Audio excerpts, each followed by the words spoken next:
24 नवंबर 2009 John Edward Johns और इसकी family thanks giving की छुट्टियां मनाने घर पर जमा हुए थे और अपनी छुट्टियां मजीद बेहतर करने के लिए उन्होंने सोचा क्यों ना नटी पटी केव एक्सप्लोर की जाए, क्योंकि वहाँ के लोगों के लिए तफरीह का जरिया थी और इससे पहले भी वो केव एक्सप्लोरिंग कर चुके थे।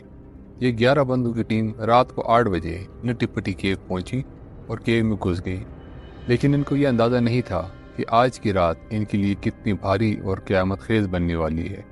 इस रात इन 11 मेंबर्स के साथ नटी पटी केव में क्या हुआ, ये जानने के लिए ये वीडियो आखिर तक देखें। वार्न किया जाता है कि ये स्टोरी क्रिस्टोफोबिया यानी तंग जगहों पर परेशान होने वाले लोगों के लिए नहीं है।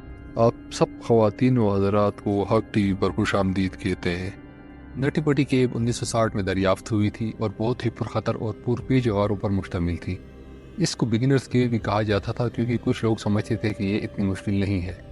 इसको एक्सप्लोर करने के दौरान कुछ केवर्स इसमें फंस चुके थे और बाद में इनको काफ़ी मुश्किलात के बाद रेस्क्यू किया गया था।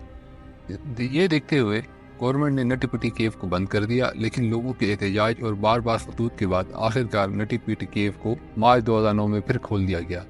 लेकिन इसमें जाने के लिए कुछ शराइत रखी गई, जैसे कि केव एक्सप्लोरर की टीम के साथ 2 एक्सपीरियंस केवर भी साथ होने चाहिए। 26 साल जॉन और 23 साल जॉश दोनों भाई थे। जॉन, जिसका पूरा नाम जॉन एडवर्ड जॉन्स था, एक शादीशुदा 1 साल बेटी का बाप और यूनिवर्सिटी ऑफ वर्जीनिया में मेडिकल का स्टूडेंट था। वो थैंक्सगिविंग पर छुट्टियों पर अपने घर आया हुआ था।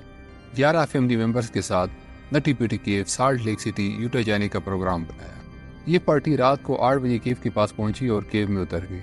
यहाँ ये तो बताना ज़रूरी है कि ये दोनों भाई यूटा में और केव्स की एक्सप्लोरेशन भी कर चुके थे।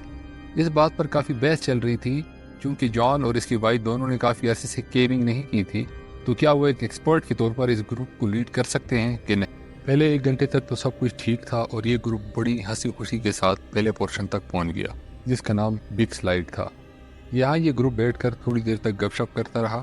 फिर दोनों भाइयों के दरमियान शर्त लग गई कि कौन ज़्यादा बेहतर केवर है और मज़ीद मुश्किल केव के अंदर जा सकता है।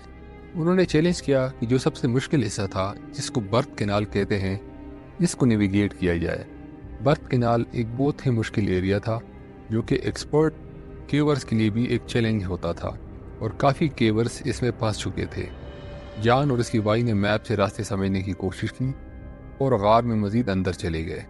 यहाँ जॉन से एक भयानक गलती हो गई और वो बर्थ कैनाल वाले गार के बजाय एट पुश वाले रास्ते पर मुड़ गया। जॉन जितना आगे जा रहा था, केव तंग से तंग होती जा रही थी। जॉन कॉर्क स्क्रू से आगे निकला। ये वो जगह थी जहाँ से वापस मुड़ा जा सकता था, लेकिन कुछ साल पहले एक 16 साल बच्चा यहाँ फंस चुका था और बड़ी मुश्किल से इसको रेस्क्यू किया गया था। वो बच्चा सिर्फ 5 फुट 7 इंच और 140 पाउंड का था, जबकि जॉन 6 फुट और 200 पाउंड था। इसलिए जॉन यहाँ से वापस नहीं मुड़ सकता था और मज़ीद खुली जगह की तलाश में आगे बढ़ता गया। इसी दौरान जॉन लिप ऑफ रॉक पर पहुँच गया। जॉन को आगे कुछ नज़र आ रहा था कि कोई खुली जगह मिलेगी और वहाँ से वापस टर्न करेगा। जॉन ने अपनी सांस खींची और लिप ऑफ रॉक से अंदर घुस गया और एक 18 बाय 10 इंच की तंग से सुराख में सर के बल फंस गया। ये जगह इतनी तंग थी जितना एक फ्रंट लोडिंग वॉशिंग मशीन का सुराख होता है, जिसमें छोटा सा बच्चा भी अंदर जाने में तकलीफ महसूस करे। जॉन ने पहले खुद काफ़ी जोर लगाया ताकि वो बाहर निकल सके, लेकिन जॉन इतना बुरी तरह फंस चुका था, इससे बिल्कुल हिला नहीं जा रहा था। जॉन ने अपने भाई को आवाज़ें देना शुरू कर दी। पहले तो उसका भाई समझा कि जॉन इसके साथ मजाक कर रहा है, लेकिन जब जॉन के भाई को अंदाज़ा हुआ कि मामला सीरियस है, तो उसने एक अक्लमंदी वाला काम किया और बजाय इसके कि वो पहले सर के बल अंदर जाता, इसने पहले अंदर पैर घुसाए और जॉन की तरफ बढ़ना शुरू किया। और जब वो जॉन के करीब पहुंचा तो खौफ से इसकी आंखें खुल गई, क्योंकि जॉन की सिर्फ जूते नज़र आ रहे थे। 10 बाय 18 इंच की छोटी सी तंग कबर नुमा जगह में जॉन अंदर तक गायब था। जॉन के भाई ने अपनी टांगों से जॉन की टांगें पकड़ कर ऊपर खींचने की कोशिश की और काफ़ी जोर लगाया, लेकिन बेसूद रहा। आखिरकार दोनों भाई थक गए। जॉश ने आखिरकार जॉन को रिलैक्स करने का बताया और खुद बाहर निकल गया ताकि मदद के लिए लोगों को बुला सके। एक लोकल वॉलंटियर थी जो सबसे पहले जॉन के पास पहुंच गई। इसने अपनी मदद आपके तहत काफ़ी कोशिश की, लेकिन कामयाब नहीं हो सकी। इसने जॉन को हौसला दिया कि हम जल्दी आपको निकाल लेंगे। इस दौरान जॉन की बीवी अपनी बेटी के साथ पहुंच चुकी थी और 30 के करीब रेस्क्यू वर्कर भी पहुंच चुके थे। वो काफ़ी सोच विचार कर रहे थे कि आखिर में उन्होंने सोचा कि जॉन को पुलिस सिस्टम की मदद से निकाला जाए। हर गुजरते लम्हे के साथ जॉन की तबीयत बिगड़ती जा रही थी, क्योंकि इंसानी जिस्म सीधा खड़ा होकर बेहतर काम कर सकता है, ना कि उल्टा लटक कर, क्योंकि उल्टा लटकने से इंसानी जिस्म में खून सर की तरफ जाता है, साथ में फेफड़ों पर वजन पड़ता है। جس کی وجہ سے پھیپھڑے سے ادھر سے سانس نہیں لے پاتے اور خون کے ذریعے جسم سے برے قسم کے مادے گردوں کے ذریعے باہر نہیں نکل سکتے۔ اس کے ساتھ ساتھ انسانی اعضاء جیسے پھیپھڑے، انٹسٹائن وغیرہ، ان سب کا وزن دل پر پڑ رہا ہوتا ہے اور دل صحیح طریقے سے خون پاس نہیں کر رہا ہوتا اور ہارٹ اٹیک کا خطرہ ہوتا ہے۔ انہوں نے ایک پولی سسٹم بنایا جس کے ذریعے انہوں نے جان کو تھوڑا سا اس سوراخ سے باہر نکالنے میں کامیاب ہوئے اور اس دوران اس کو کچھ انجیکشن وغیرہ لگائے گئے، لیکن انفارچونیٹلی تھوڑی دیر بعد ہی پولی کا نٹ نکل گیا اور جان دوبارہ گڑھے میں گر گیا۔ اب جان پریشان ہو گیا اور جان پریشانی کے عالم میں پاؤں کو بہت زیادہ جھٹکے دینے لگ گیا۔ اس کو پرسکون کرنے کے لیے ایک ٹیلی فون لائن بچھائی گئی اور جان سے جان کی بیوی کی بات کروائی گئی، جس سے جان تھوڑا پرسکون ہو گیا۔ آخرکار 19 گھنٹے کے بعد دوبارہ پولی سسٹم انسٹال کیا گیا جو پہلے سے کافی بہتر تھا، لیکن اس میں ایک مسئلہ یہ تھا کہ ہر دفعہ کھینچنے کے ساتھ جان کو بہت زیادہ تکلیف ہوتی تھی۔ 3 دفعہ پول کرنے کے بعد ایک امید کی کرن نظر آئی اور جان کا سر باہر آ گیا، اور وہ پہلی دفعہ تھا کہ جان اور ریسکیور کا آئی کنٹیکٹ ہوا۔